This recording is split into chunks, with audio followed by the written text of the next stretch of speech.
Innal hamdalillah nahmaduhu wa nasta'inuhu wa nastaghfiruh wa na'udzu billahi min shururi anfusina wa min sayyiati a'malina. May yahdihillahu fala mudilla lahu wa may yudlil fala hadiya lahu. Wa asyhadu an la ilaha illallah wahdahu la syarika lahu wa asyhadu anna Muhammadan abduhu wa rasuluhu la nabiyya ba'dahu. Allahumma sholli ala Muhammad wa ala alihi wa sahbihi ajmain. Bapak Ibu dan jamaah sekalian yang berbahagia, rahimahumullah. Puji syukur marilah senantiasa kita panjatkan kehadiran Allah Subhanahu wa Ta'ala atas segala limpahan rahmat-Nya, sehingga pada malam hari ini kita dapat bertemu kembali di Masjid Ukhuwah Islamiyah ini dalam keadaan sehat walafiat tanpa kurang suatu apa. Salawat serta salam marilah senantiasa kita senandungkan dan kita persembahkan kepada junjungan kita Nabi besar Muhammad Sallallahu Alaihi Wasallam, dan semoga senantiasa tercurah kepada para keluarga, sahabat, dan pengikutnya yang setia.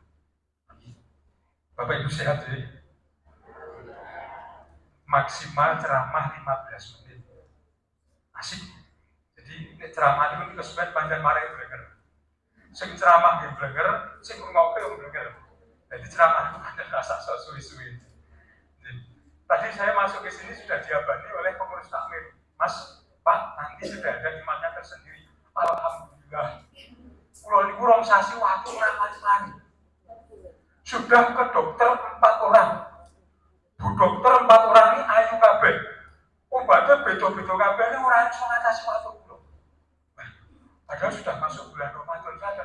Sedih banget. Makanya kalau ada imamnya khusus, wah, alhamdulillah senang banget. Karena besok malam, besok pagi sudah masih ada tugas-tugas yang lain terus. Jadi nanti suara saya kan berbeda. Tapi mudah-mudahan dengan berpuasa Ramadan ini batuk saya disembuhkan. Amin. Dan Bapak Ibu juga senantiasa diberi kesehatan sehingga bisa menyelesaikan amal ibadah di bulan Ramadan ini secara sempurna dan mendapatkan keberkahan dari Allah Subhanahu wa Ta'ala.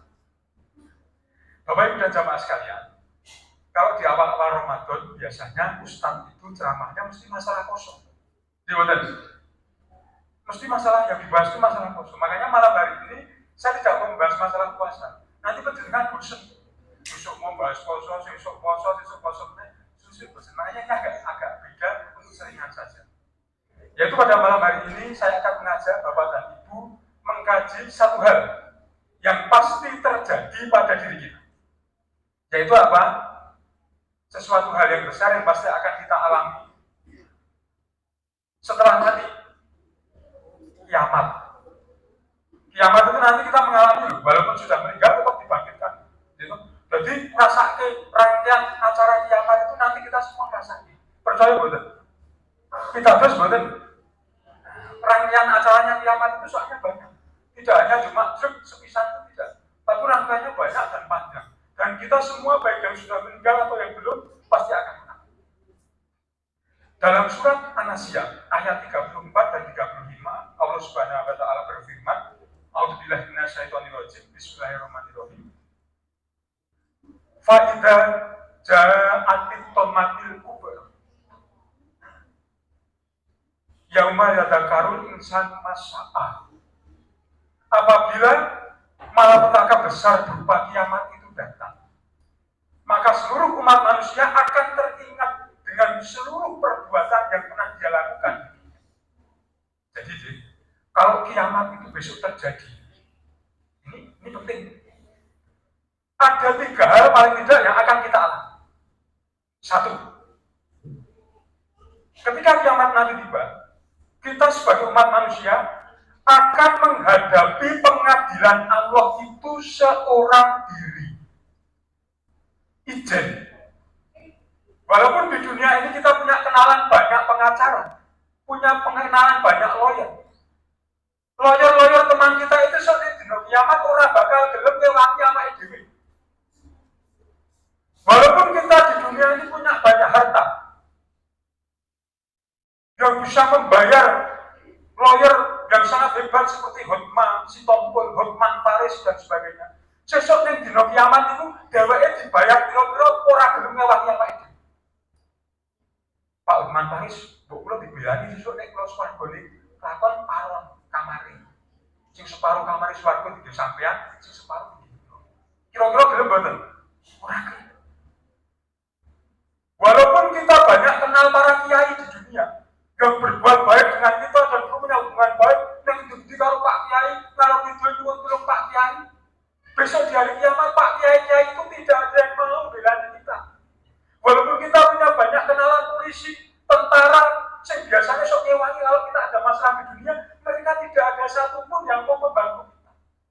Apa meneh preman? Kadang-kadang kita menyelesaikan masalah dengan cara preman. Preman-preman itu orang harus ngewangi. Percaya betul? Nek boten percaya saya tidak percaya. Makanya saya sampaikan di sini karena apa? Ini suatu hal yang pasti terjadi. Orang masih belum ngewangi. Bahkan itu sudah terlihat ketika kita nanti masuk ke liang kubur kita nanti. Semua bisa ewan karena mungkin pejabat terus semua ratusan ewan. Ning ketika nanti kita dicemplungin di kuburan belum kira-kira masih belum ngancani betul? Gak ada. Aku sedulurnya di luar masih belum ngancani kok. Apa benar wong liya itu sudah menunjukkan bahwa kita akan menghadapi pengadilan Allah itu seorang diri. Ketika digone kuburan orang masih belum ngancani. Wah presiden sing rawono terus menteri sing paling cedok terus bangane Pak Presiden sampai tak kancani rakyat orang dino kira-kira belum betul. Nah, ini sudah indikasi bahwa pergaulan di dunia ini janjane lamis. Seberapapun banyaknya teman kita yang alam dunia ini janjane lamis. Sesuatu yang akhirat kabeh orang masih dunia nanti bisa memberi syafaat nanti setelah pengadilan Allah selesai. Tapi ketika pengadilan itu terjadi, kita tidak akan bisa dibantu oleh siapa. Tentara, gitu, sing duwe pasukan, yang punya jiwa korusane ono masalah sak rombongan kali ngewangi kabeh perangan misalnya. Perangan iso kesatuan ono, ayo satu kesatuan ono ngabut. Sesuk nyata karena sing gitu. Biarpun kita jenderal, biarpun kita komandan divisi, perintahnya bekas anak gue, aku yang orang sing gimana. Itulah sebabnya mengapa monggo kita mulai berlatih. Ketika kita masih hidup di dunia ini, ketika ada masalah, mari kita berusaha menyelesaikannya dengan diri kita sendiri. Ojo sok gampang jaluk tulung wong itu. Walaupun minta tolong orang lain itu. Tapi nek iso diatasi diri. Karena apa? Nanti di akhirat pengadilan yang lebih besar, yang lebih gawat, kita tidak ada yang ngancam. Kalau kita tidak membiasakan hal itu mulai sekarang, nanti di sana kita akan biasanya ngejak bolong, ngejak kontol. Mumpung masih hidup, segala permasalahan hidup yang ada pada diri kita, ayo berusaha kita atasi seorang diri. Nek kangen nanti, sandarkan semuanya kepada kekuasaan Allah. Terus kepepet, akhirnya minta pada Allah. Kalau kita rajin meminta, Allah akan senang untuk memberikan bantuan kepada kita. Asal cara memohonnya dengan cara yang tepat. Orang yang belum tahu, dumoni ora tau sholat, dumoni ora gelem poso, dumoni ora gelem sedekah, dumoni ora gelem ngaji, ora gelem zikir ya Allah, ya Allah, bentak kula ceketan. Kira-kira diparing lho. Jadi nek donga pada Gusti Allah itu ya dilandasi atau didahului dengan kewajiban-kewajiban. Itu yang pertama. Yang kedua, yang pasti terjadi pada saat hari kiamat, kita nanti akan mengalami orientasi hukuman. Bagi orang-orang yang ada cemplungnya di rokok, itu nanti akan ditampakkan secara jelas pada diri kita, nerokoknya wujudnya kayak apa.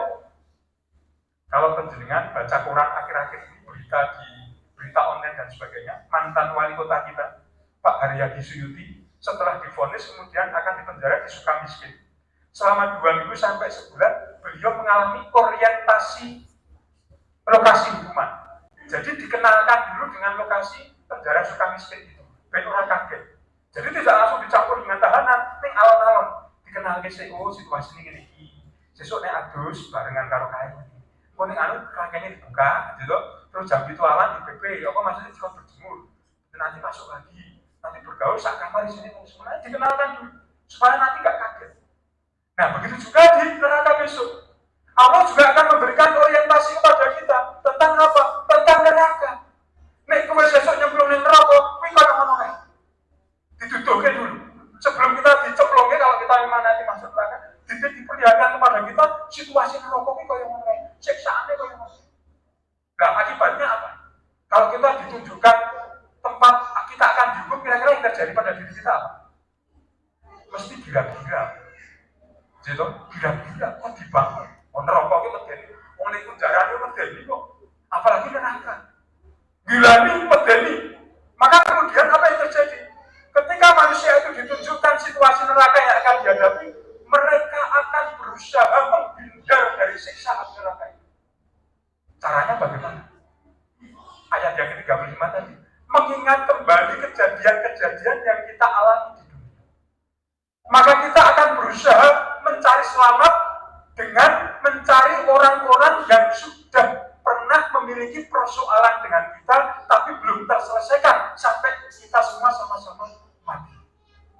Maka yang ketiga, yang terjadi akan diselesaikannya semua urusan yang belum selesai di dunia.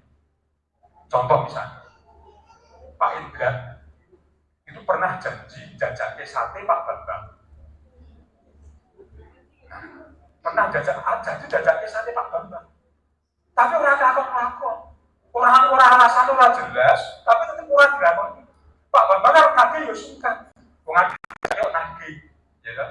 Maka kemudian kalau nanti keduanya beliau ini sudah sama-sama meninggal sampai di akhirat, karena podo-podo wedi burung neraka, maka Pak Bambang ini akan berusaha melakukan klarifikasi pada Pak Duh Gusti, Pak Indra niku rumiyin wonten donya sampun nanti janji kalian kula jajake sate kambing. Ini tekan sakniki ra kelakon. Maka saya minta pengadilan, janji ini harus dipenuhi dengan cara penjenengan. Maka kemudian janji itu akan diselesaikan oleh Allah dengan cara apa? Dosa-dosanya, sebagian dari dosanya Pak Bambang yang dijanji ini kita dilakoni itu akan diberikan kepada Pak Indra, ditransfer. Dan pahala amalnya Pak Indra sebagian akan diambil kemudian diberikan kepada Pak Bambang. Jadi dosanya pindah rono, amal kono pindah. Dan itu semua terjadi terhadap segala hal, terutama saya utang-utang itu, saya dua persoalan melarani hati dan sebagainya nanti, karena di sana sudah tidak ada lagi uang, tidak ada lagi emas, tidak ada lagi harta yang dijadikan untuk cara membayar. Alat membayar adalah caranya mentransfer dosa kepada orang yang ke sana, mentransfer pahala dia kepada kita, tergantung yang salah. Makanya segala persoalan yang belum selesai di dunia, persoalan apa saja, entah utang piutang, entah janji, hubungan muamalah, entah yang pernah menyakiti hati dan sebagainya, dan belum dihalalkan, belum dimaafkan, nanti akan diselesaikan di akhirat dengan cara seperti itu. Kalau kita berbuat salah, maka dosa kita, maka pahala amal kita akan diambil, diberikan kepada orang yang telah kita salahi, belum kita maaf, belum memaafkan, dan dosa dia akan diberikan kepada kita. Dan itu akan terjadi. Maka kemudian ketika manusia di dunia ini kok yang salah, kok yang dosa ini ngomong diberugi dheweke pahalane hilang. Makanya kemungkinan jeblos di. Makanya monggo dalam kesempatan ini, mumpung sasi poso, mumpung bulan Ramadan, gitu. Bulan Ramadan itu kan akhirnya kerja biasanya, gitu. Wong sing biasanya rada pelit, nek sasi Ramadan ini belum sedekah. Sing biasanya nek sedekah maringi kira. Nanti kalau Ramadan biasanya oke, bisa 2, 3, 4 kali lipat. Wong sing mau neson biasanya seorang sido neson. Wong sing mutungan biasanya sasi Ramadan ora patek mutungan. Wong sing duwe rasa mangkel sosok mangkene itu. Makanya bulan Ramadan ini monggo ojo ming golek ampunan, ojo ming nglumpuke amal saka sedekah, saka infak, saka salat, saka ngaji dan sebagainya. Tapi coba kita ingat-ingat lagi persoalan apa yang pernah kita lakukan pada orang lain yang belum selesai. Maka cobalah selesaikan di bulan Ramadan ini. Nek awake dhewe tau duwe salah, yo jalan ngapura payu ngapunten saestu. Kula nggih sampun nate enggak tepat kalian panjenengan. Kula nyuwun panjenengan kersa paring pangapunten dumateng. Biasanya kalau bulan Ramadan di jalan ngapura, biasanya sok gampang kayak pangapunten. Nanti kalau sudah memberi maaf, kita jadi enteng. Nek duwe utang cobalah direskan dulu. Pak, utang dulu dan sebagainya kan bicara. Biasanya di bulan Ramadan ini kok tidak gampang. Artinya saya mau atas dari empuk. Manfaatkan dengan sebaik-baiknya untuk menyelesaikan semua persoalan yang masih ada pada diri kita. Supaya apa? Supaya di akhirat nanti kita tidak terlalu berat hutang-hutang penyelesaian persoalan yang harus kita tanggung. Sehingga karena hal itu masih terjadi, enteng-enteng kehidupan kita di alam akhirat nanti. Itu saja yang dapat saya sampaikan. Sudah 15 menit, nanti nggak dengar. Semoga silaturahmi kita dapat berlanjut lagi di waktu yang akan datang dengan kajian-kajian lain.